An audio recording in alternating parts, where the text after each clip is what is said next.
سلااو ڕێزم هەیە بۆ بەشدارانی کۆنفرانسی زانستینی و دەوڵەتی بۆ ڕیفەرمی مێدیایی حەزم دەکرد خۆشم لێ بووم داوای لێبردن لە ئێوە و لە دکتۆر شوان دەکەم کە لە ماوەی ڕابردوودا لەگەڵم زۆر ماندوو بوو. من دەمەوێت لێرە باری سەرنجی سەندیکای ڕۆژنامەنووسانی کوردستان لەسەر ئەم بابەتە بخەمە ڕوو. پێشترچی دەمێ بڵێم کە لە ئێمە سێ پرانسیب گرنگە. یەکیان ئێمە کار لەسەر مێدیای پشتیوی دەکەین. مێدیای پشتیوی بە مانای بەرپرسیارەتی ئەخلاقی و نیشتیمانی و پیشەیش. هەروەها کاری ئێمە لەسەر گەرانتی و دەستەبەری و ژیان و گوزەرانی ڕۆژنامەنووسان خۆیەتی. خاڵی سێم لای ئێمە گرنگە. ئێمە لە سەڵانی ڕابردووش بە هاوکاری IFJ فدراسیۆن نێودەوڵەتی هەڵمانداوە کە یاساکان و کاری مێدیای لە هەرێمی کوردستان نزیک بکەینەوە لە ستانداردە نێودەوڵەتیەکان. بە کورتی ئەگەر باسی تابلۆکە بکەین لە کوردستان ئەو ببین ژێرخانی یاسایی لە بواری مێدیا 4 پرۆژە ڕێچاقچوە یا 4 یاسایی چەند یاسای سەندیکای ڕۆژنامەنووسانی کوردستانە کە بێگومانیەکەمین دەقی قانونیە لە مێژووی ڕۆژنامەگەری کوردیدا کە پشتێ ڕۆژنامەنووسی ڕێک دەخات. ئەم یاسایە ساڵی 1970 ساڵی 2004ش ڕفۆرمێکی بۆکرا. یاسای دۆم یاسای خانەنشینیە. یاسای خانەنشینی بێگومان ساڵی 2011 چۆکە ببورن ساڵی 2001 دەرچووە. ئەم یاسایە ئێمە هەندێک گرفتی هەبوو لە ساڵان ڕابردووش لەگەڵ پەرلەمانی کوردستان سەخت بووین. هەر ئەم ساڵیش بە زانیاری ئێوە ئێمە بیرمان کردەوە لەگەڵ وەزارەتی کار پرۆژێکماندا ئەنجومەنی شورا کە ئەو لەمپەرانە لا بین بۆ ڕۆژنامەنووس ئەگەر جگە لە یاسای خانەنشینی کەلکیش وەربگرێت لە سندوقی دەستەبەری کۆمەڵایەتی کرێکاران.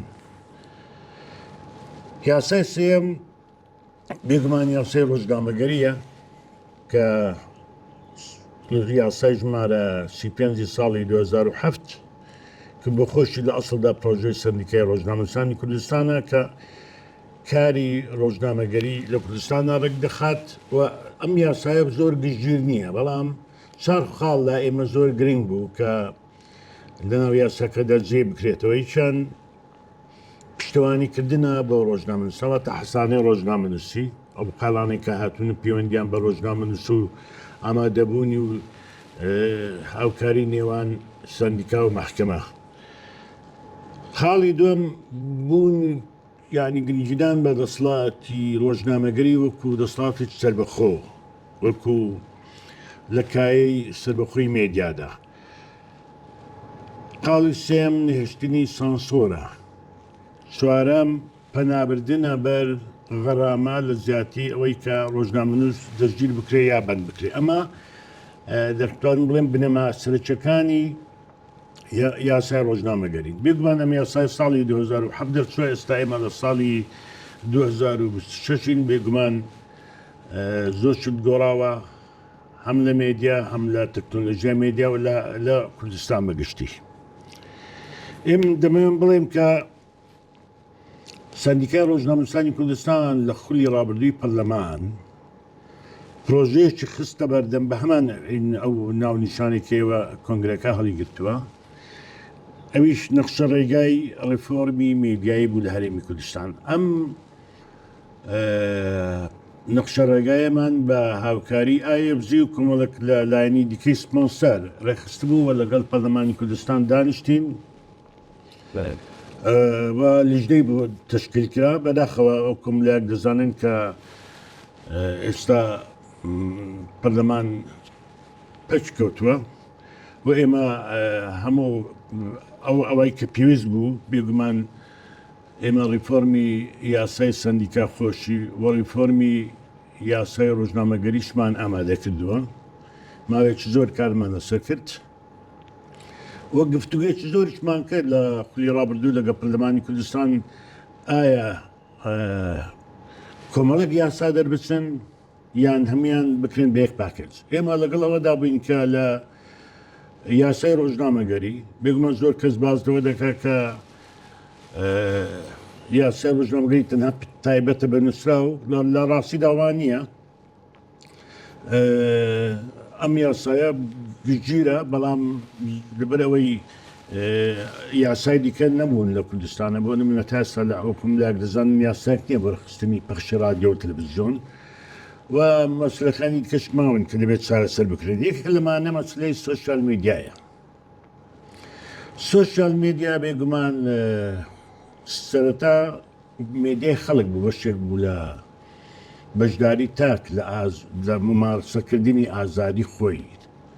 بەڵام ئێستا سۆشیال میدیا بە تابەتی لەم 60 ساڵانەی دواییدا بۆتە بەشێک یان دەتوانین بڵێم میدیای پیشەیش و زۆرێکی گرنگی هەیە لە ناو سۆشیال میدیادا. ئێمە لە کاتی خۆیدا لەبەرەوەی دەقێک نەبوو کە مەسلەی سۆشیال میدیای ڕێژ بخات بە تابەتی ئێمە لێ قسەمان لەسەر میدیای پیشەییە نەک لەسەر میدیا بەگشتی واتە نەک لە ئازادیەکانی ئینتەرنێت. ئێمە لەبەرەوەی ماڵپەڕی زۆر هەن لە کوردستانە ماڵپەڕانش بێت تۆمار بکرێن. ساڵی 2016 داخوازێکمان قسە بەردەم ئەنجومەنی شورا. ئەنجومەنی شورا ئەو لایەنەیە کە دەتوانێت فتوا بدا لە بابەتێک کە یاسای تێدا نەبێ.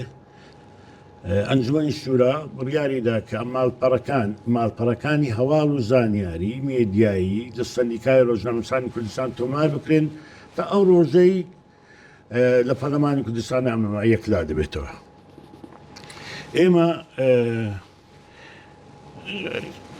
بێگومان هەموو ئەو پرۆژە یاسانمان لەبەردەستە. من لێرە تەمان هەوڵمدا بە کورتی